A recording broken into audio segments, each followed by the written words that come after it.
Hello students, welcome back to the lecture.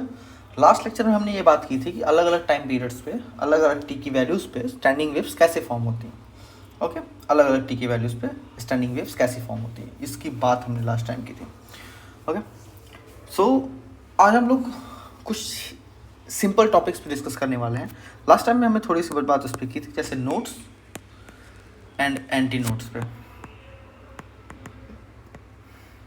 Okay, notes and anti notes. मैं एक simple figure यहाँ notes और एक wave standing wave, travelling standing wave का अगर सिंपल फिगर बनाऊँ तो कुछ इस तरह से होगा। ओके, ये होगा स्टैंडिंग वेव। अब इस स्टैंडिंग वेव्स में कुछ खास पॉइंट्स हैं। जैसे ये एक पॉइंट हो गया, मैं इसको अलग कलर से नोट कर देता हूँ। ये एक पॉइंट हो गया, ये एक मैक्सिमम एम्पलीट्यूड वाला एक पॉइंट हो गया, ये एक मैक्सिमम एम्पलीट्यूड वाला पॉइंट, मिनिमम एम्पलीट्यूड वाला पॉइंट एंड मैक्सिमम एम्पलीट्यूड वाला पॉइंट। ये कुछ स्पेशल पॉइंट्स हैं यहाँ पे। ओके, तो कुछ पॉइंट्स मैं यहाँ पे एक्स्ट्रा नोट करते जाता हूँ और इसके साथ साथ आपको बताता भी चल जाऊँगा। पहला पॉइंट जो है वो है all particles execute SHM with different amplitudes. Okay, all particles execute SHM with different amplitudes. पहला पॉइंट, सारे पार्टिकल्स SHM एग्जीक्यूट करेंगे यहाँ पे। ओके, सेकेंड पॉइंट जो होगा, सेकेंड पॉइंट होगा आपका particles which have max amplitude called nodes, called antinodes. Antinodes means ये जो मैंने यहाँ पे पॉइंट्स बनाया ना, maximum amplitude points, maximum amplitude points, these points are called nodes, sorry antinodes. Okay, these points are called antinodes, antinodes, antinodes. Okay, third point क्या होगा? Third point है particles having minimum amplitude called nodes। Means इसका net displacement कितना होगा? Zero. तो ये हो गए पॉइंट्स, पॉइंट्स जिनका डिस्प्लेसमेंट ही नहीं है। यहाँ पे एक पॉइंट जो फॉर्म होगा जिसका डिस्प्लेसमेंट ही नहीं है, these points are known as nodes. Okay, these points are called nodes, जिनका डिस्प्लेसमेंट ही नहीं है, ज़ीरो डिस्प्लेसमेंट है। ओके, तो अगर आप एक जनरल टॉक बोलें तो ये इनका एक मेन पोजीशन है। देखिए, ये पोजीशन एक मेन पोजीशन है और ये अपने मेन पोजीशन से हिलते ही नहीं है। तो दीज पार्टिकल्स, जो पार्टिकल नोड्स पे होते हैं, ओके, दे वो particle never move from main position. Okay, never move from main position. Okay, अब अगर कुछ बात आप देखें तो इन वेव्स को मैं कुछ सेगमेंट्स में अगर ब्रेकआउट करूं, ये देखिए, ये हो गया एक सेगमेंट, ये दूसरा सेगमेंट, ये तीसरा सेगमेंट, ऐसे ही चौथा पांचवा सेगमेंट आता चला जाएगा। तो अगर आप देखते हैं तो पहला सेगमेंट और तीसरा सेगमेंट, पहला और तीसरा, ये दोनों सेम फेज में है। डेल्टा फाई इन दोनों के बीच जीरो है, दोनों ही ऊपर है। लेकिन पहले और दूसरे को अगर आप देखें तो delta phi is equal to pi है, कंप्लीटली अपोजिट फेज में है दोनों। एक अगर ऊपर के डायरेक्शन में जा रहा है तो दूसरा नीचे के डायरेक्शन में जा रहा है। तो ये जो अगर तीन सेगमेंट्स मैंने इस फिगर में दिखाए हैं, तो पहला दूसरा सेगमेंट अपोजिट फेज में है, दूसरा तीसरा सेगमेंट अपोजिट फेज में है और पहला और तीसरा सेगमेंट सेम फेज में है। ओके, तो इसके लिए मैं एक पॉइंट आपके यहाँ पे लिखना चाहूँगा, पार्टिकल्स ऑफ वन सेगमेंट और are all in same phase, delta phi is equal to 0, but with adjacent segment delta phi is equal to pi. This is called opposite phase. Okay, this is called opposite phase. तो यहाँ देखिए, फिर से एक बार बताता हूँ, पहले और दूसरे में एडजेसेंट सेगमेंट्स, पहला और दूसरा एडजेसेंट सेगमेंट, दूसरा तीसरा एडजेसेंट सेगमेंट। एडजेसेंट सेगमेंट्स में बीच का जो फेज होगा वो होगा पाई, अपोजिट फेज होगा। Okay okay. अब अगर आप एक और बात देखें तो ये पार्टिकल अगर ऊपर गया तो दूसरा पार्टिकल जो था, जो वे फर्दर मूव किया है, तो वो मैक्सिमम डिस्प्लेसमेंट एक अपोजिट डायरेक्शन में किया है। ओके, इस पॉइंट को भी आप देखेंगे। पहला पार्टिकल जो मैक्सिमम अगर ऊपर गया है तो दूसरे डायरेक्शन में, दूसरे सेगमेंट में जो पार्टिकल होगा वो नीचे की डायरेक्शन में मैक्सिमम जाएगा। फिर तीसरे सेगमेंट में जो पार्टिकल होगा वो ऊपर के डायरेक्शन में जाएगा, फिर चौथे में फिर से नीचे की डायरेक्शन में जाएगा। तो इस तरह से ये रेगुलरली अपना डायरेक्शन चेंज करते रहते हैं। Okay yes. और अगर ओके, एरिया रेगुलरली अपना डायरेक्शन ऐसे चेंज करते जाता है, ठीक है। और अगला पॉइंट जो मैं नोट करने जा रहा हूं वो है there is no transfer of energy and momentum. तरीका क्या है, रीजन क्या है इसका? अगर कोई बॉडी चल रही है और अचानक में यहाँ कोई स्टॉप हो जाए, कोई स्टॉपेज आ जाए यहाँ पे, तो ये यहीं पे अपनी एनर्जी लूज कर जाता है या एनर्जी को रिटर्न बैक कर जाता है। ये एनर्जी आगे ट्रांसफर नहीं कर पाता। यही सेम कॉन्सेप्ट यहाँ है। पार्टिकल्स यहाँ पे एनर्जी कैसे ट्रांसफर करते हैं? ऑस्किलेशन से। जो पार्टिकल नेक्स्ट पार्टिकल को ऑस्किलेट कराता है, फिर उसके नेक्स्ट पार्टिकल कैसे ऑस्किलेशन कराते कराते कराते वो मूव करते हैं। लेकिन यहाँ पे एक नोड है, यहाँ तक तो एनर्जी आराम से फ्लो होते आएगी, लेकिन इसके बाद इस नोड पे कोई ऑस्किलेशन नहीं है, जो दूसरे इसके बाद वाले पार्टिकल को ऑस्किलेट नहीं करा पाएगी, एनर्जी ट्रांसफर नहीं करा पाएगी। तो इस कंडीशन में कोई भी एनर्जी ट्रांसफरेंस नहीं हो रहा है, सिर्फ एनर्जी ऑस्किलेट हो रहा है, आप कह सकते हैं। एनर्जी इधर उधर चल रहा है, कहीं ट्रांसफ़र नहीं हो पा रहा है, एनर्जी एक लिमिटेड रीजन में ही रह जा रहा है। ओके, कहीं पे भी ये ट्रांसफ़र नहीं हो पा रहा है। Okay yes okay. अगला पॉइंट जो है वो है वेलोसिटी ऑफ द वेव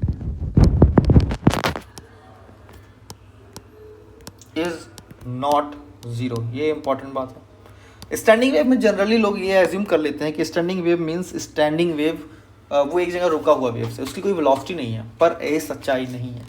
आपने खुद देखा, वेव एक पॉइंट से दूसरे पॉइंट पे मूव कर रही है, there is must be a velocity. अगर कोई चीज़ एक जगह दूसरी जगह मूव कर रही है तो वहाँ पे वेलोसिटी होना कंपलसरी है। ओके, अदरवाइज वो मूव कैसे करेगी? Okay yes. तो ये मिसकॉन्सेप्शन बहुत लोगों को होता है, इससे थोड़ा सा बचें। ओके, तो नेक्स्ट जो हम लोग पढ़ने जा रहे हैं वो एंटी नोड्स के बारे में कुछ थोड़े से मैथमेटिकल टर्म्स हम देखेंगे, किस पॉइंट पे एंटी नोड्स होते हैं, किस पॉइंट पे नोड्स होते हैं। ओके, सो नोड्स की कंडीशन क्या होती है? नोड्स की कंडीशन ऐसी होती है कि नेट डिस्प्लेसमेंट जीरो, और एंटी नोड्स की कंडीशन क्या होती है? Net displacement is max. Okay, तो अगर आप ये देखें तो एक वेव मैं यहाँ अगर बनाऊँ, एक पार्टिकुलर वेव, सिर्फ एक वेव बना रहा हूँ मैं, इस बात का ध्यान दीजिएगा। ये हो गया आपका एक वेव। एक वेव में कितने नोड्स एंटी नोड्स बने? एक नोड, दो नोड, तीन नोड और दो एंटी नोड्स बने यहाँ पे। ओके, तो अब देखिए ये पूरा लैम्डा है, ये लैम्डा बाई 2 हो गया। तो distance between two consecutive nodes कितना है? लैम्डा बाई 2, या फिर यही ले लीजिए, ये भी लैम्डा बाई 2 हो गया। तो डिस्टेंस बिटवीन दो कॉन्जिक्यूटिव एंटी नोड्स क्या होगा? Lambda by 2। Okay, distance between two nodes is lambda by 2 and distance between two antinodes is also lambda by 2. Okay, lambda by 2।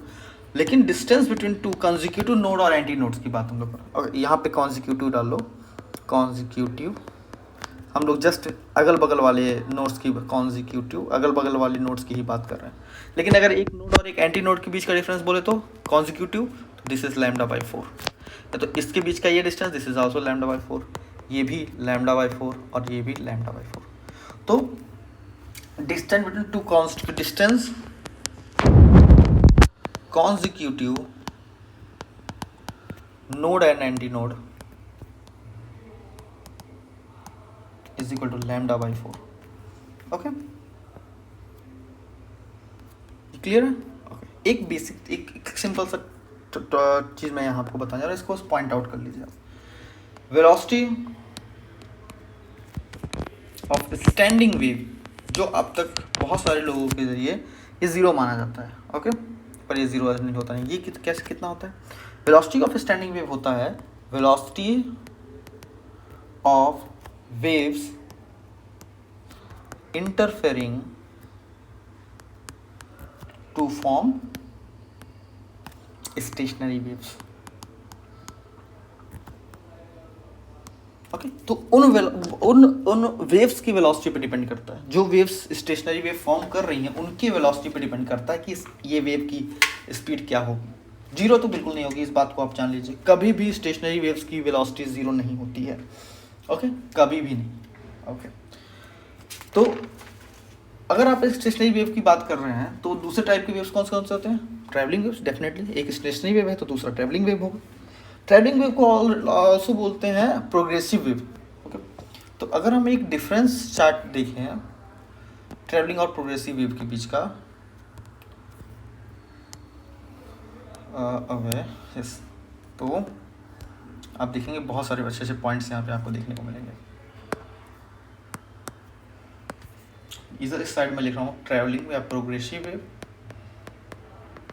और इस साइड में मैं लिख रहा हूँ स्टैंडिंग वेव। ओके, ट्रैवलिंग और प्रोग्रेसिव और स्टैंडिंग। तो पहला पॉइंट है, ये मीडियम में moves in medium with definite velocity. Okay, definite velocity, oh sorry, moves in a medium with definite velocity. ये waves, these waves do not travel, ये travel नहीं करते हैं, and remain confined between two boundaries in the medium, confined between two boundaries।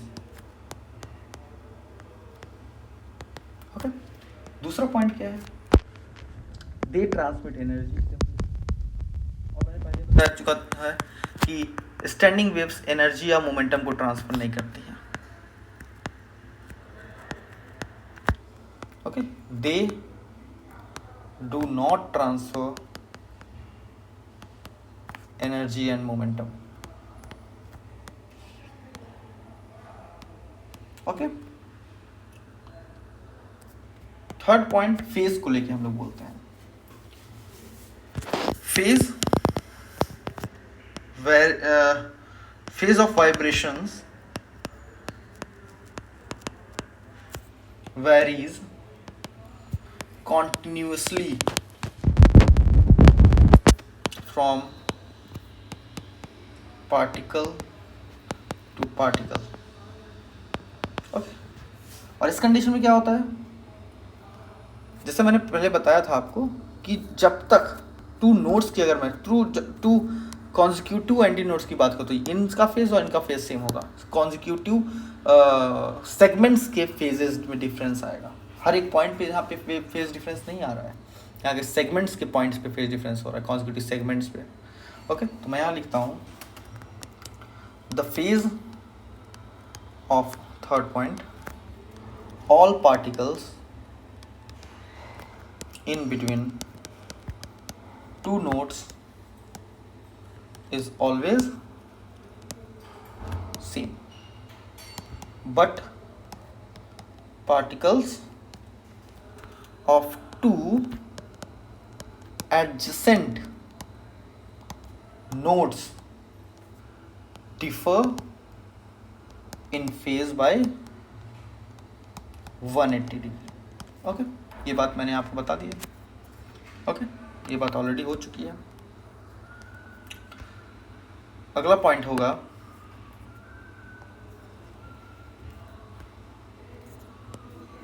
Okay, तो अगर हम next fourth point की बात करें तो फोर्थ पॉइंट है कि no particle of medium is permanently at rest. Okay, no particle is in rest. कोई पार्टिकल यहाँ पे रेस्ट पे नहीं होता ही नहीं है, लेकिन इस कंडीशन में हम क्या देखते हैं?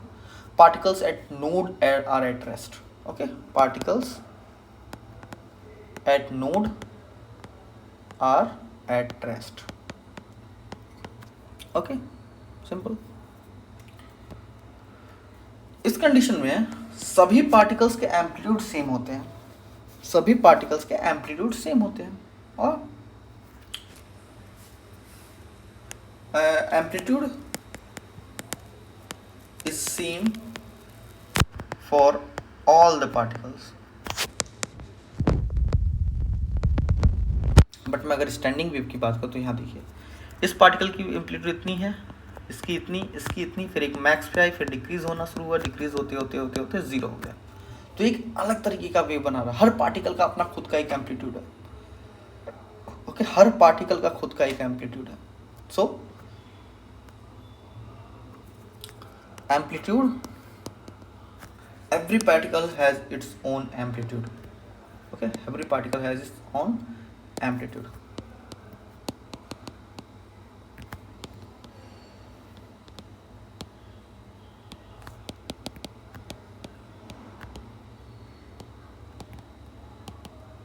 Okay, सिक्स्थ पॉइंट जो हम लोग पढ़ेंगे, all particles do not attain the max displacement position simultaneously, okay, ये नॉर्मल में अगर हम बात करें, ओके, तो all particles do not attain the max displacement position simultaneously। लेकिन इस कंडीशन में क्या होता है, all the particles attain the maximum displacement।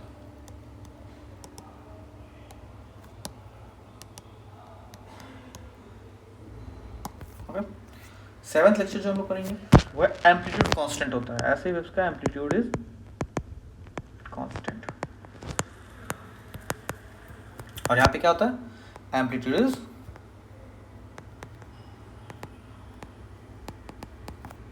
Depend on position of particle, okay, amplitude particle के पोजीशन पे डिपेंड करेगा, ओके। ये एक बेसिक डिफरेंस था जो आप समझ सकते हैं एक स्टैंडिंग वेव और एक प्रोग्रेसिव वेव के बीच। देखिए बहुत सारे डिफरेंसेस हैं, ओके। तो मैं आगे इन लेक्चर्स में इसमें कुछ क्वेश्चंस आपको सॉल्व करने को देता हूँ, और मैं उम्मीद करता हूँ कि ये सारे क्वेश्चंस आप सॉल्व करके कमेंट सेक्शन में जरूर डालेंगे। पहला क्वेश्चन जो है वो है, x minus omega T, okay, super impose कर रहा है दूसरे स्टेशनरी वेव से, ठीक है, ओके। सॉरी, एक वेव है, ये वेव एक दूसरे वेव से सुपर इम्पोज कर रहा है, ओके। लेट्स से y1 हो गया, ये मैं डिस्क्राइब कर देता हूँ क्वेश्चन को, मैं क्वेश्चन पूरा नहीं लिखने जा रहा हूँ, ओके। तो ये एक y वेव था, ये दूसरा y2 वेव है, ये दोनों सुपर इम्पोज किए आपस में, ओके। सुपर इम्पोज का जो पॉइंट था ये था x इज इक्वल टू 0 पे, यहाँ पे इन्होंने सुपर इम्पोज किया, ओके। x इक्वल टू 0 एक नोड फॉर्म किया है। The equation of the other wave, right the equation of the other wave, बस सिंपल सा क्वेश्चन है, आपको y2 लिखना है, ओके। दूसरा क्वेश्चन, एक स्टैंडिंग वेव 3 नोड्स के साथ है, ठीक है। स्टैंडिंग वेव, सबसे पहले standing wave with 3 nodes, okay, and 2 anti nodes is formed between 2 atoms having a distance 1.21 angstrom between them। 2 atoms हैं, okay. The wavelength of the standing wave, okay.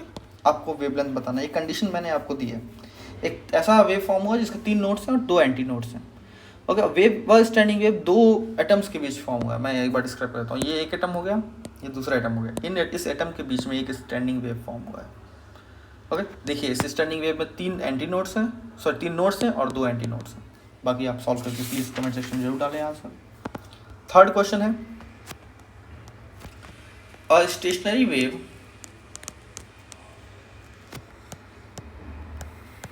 is represented by y is equal to a sin 100t cos 0.01x. Okay, the velocity of the wave